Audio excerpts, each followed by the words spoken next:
அன்பார்ந்த பத்திரிகை துறை நண்பர்களே, மக்கள் அதிகாரம் சார்பில் வணக்கத்தை தெரிவித்துக் கொள்கிறோம்.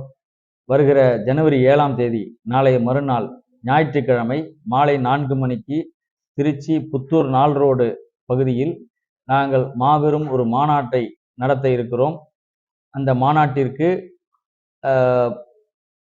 விடுதலை சிறுத்தைகள் கட்சியினுடைய தலைவர் தொல் திருமாவளவன் அவர்கள், திராவிட முன்னேற்ற கழகத்தினுடைய முதுபெரும் அரசியல் தலைவர் TKS இளங்கோவன் அவர்கள், இந்திய கம்யூனிஸ்ட் கட்சி துணை பொதுச் செயலாளர் தோழர் வீரபாண்டியன் அவர்கள், இந்திய கம்யூனிஸ்ட் கட்சி மார்க்சிஸ்டினுடைய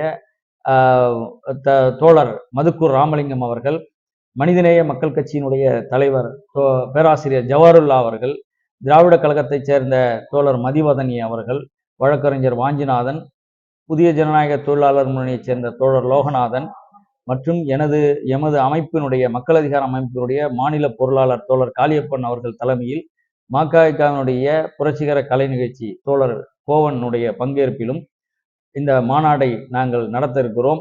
இந்த மாநாட்டினுடைய நோக்கம் இன்றைக்கு நாட்டை எதிர்நோக்கியுள்ள பாசிச அபாயத்தை தமிழக மக்களுக்கும் நாட்டு மக்களுக்கும் எச்சரிக்கை செய்கின்ற விதமாகவும், வருகின்ற 2024 நாடாளுமன்ற தேர்தலில் பாசிச பாஜகவை தோற்கடிப்போம், இந்தியாவை ஆதரிப்போம் என்ற முழக்கத்தை நாங்கள் கடந்த 3 மாத காலமாக தமிழகம் முழுவதும் அனைத்து நகரங்களிலும் கிராமங்களிலும் நாங்கள் பல்வேறு வகையிலான பிரச்சாரங்கள் மூலம் நாங்கள் மக்களிடத்திலே கொண்டு சேர்த்திருக்கிறோம்.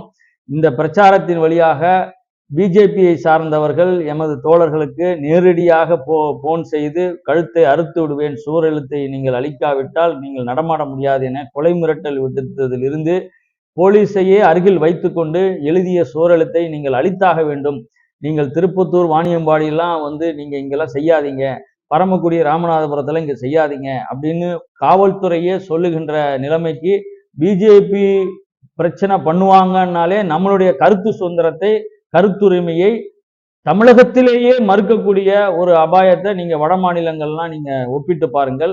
இன்றைக்கு அயோத்தி ராமராஜ்யத்தை, ராமர் கோயிலை இந்து ராஜ்யமாக ராமராஜ்யமாக அடையாளப்படுத்த நினைக்கிறார்கள். மத சார்பின்மைக்கு அழிவு வரப்போகிறது, சமத்துவத்துக்கு அழிவு வரப்போகிறது.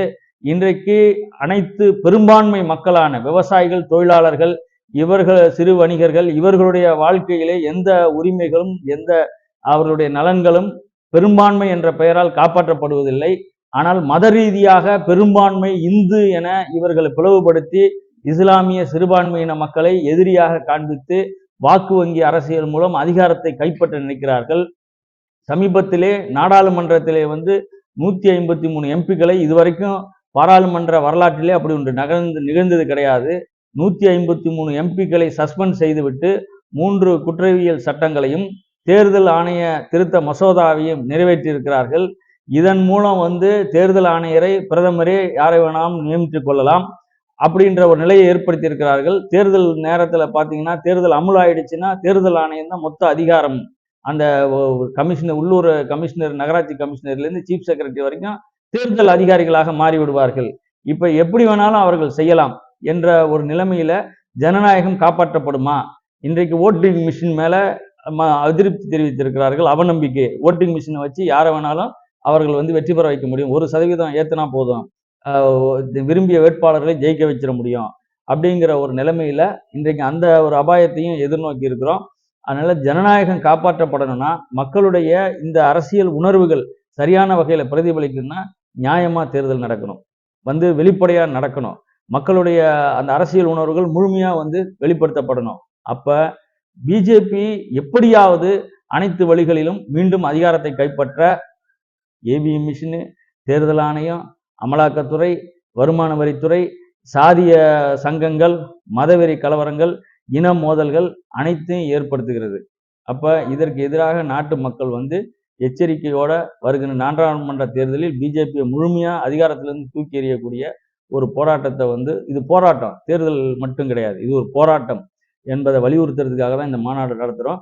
மாநாடு மட்டுமல்ல, மாநாட்டை தொடர்ந்து இந்த முழக்கத்தை மக்கள் மத்தியிலே தொடர்ந்து நாங்கள் எடுத்து சொல்ல இருக்கிறோம். நன்றி, வணக்கம். வட மாநிலத்துல ஆளும் பாரதிய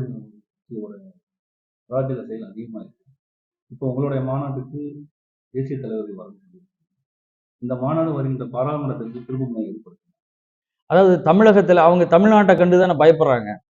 பிஜேபி வந்து அவர்கள் இந்தியா முழுமைக்கும் பிஜேபின்றது அவர் ஒரு தோற்றத்தை உருவாக்குறாங்க. அப்படி கிடையாது. இந்தியா முழுமைக்கும் 28 மாநிலங்கள் இருக்குது. 8 யூனியன் பிரதேசம் இருக்குது. அவர்கள் ஆளக்கூடிய மாநிலங்கள் 7 மாநிலங்கள் தான். அதுக்கு மேல கிடையாது. அது போல அந்த 7 மாநிலங்கள்லயும் அவர்களுடைய வாக்கு சதவீதமும் எதிர்க்கட்சிகளுடைய வாக்கு சதவீதமும் பார்த்தீங்கன்னாக்கா ரொம்ப குறைவான வெற்றி வாய்ப்பு தான்.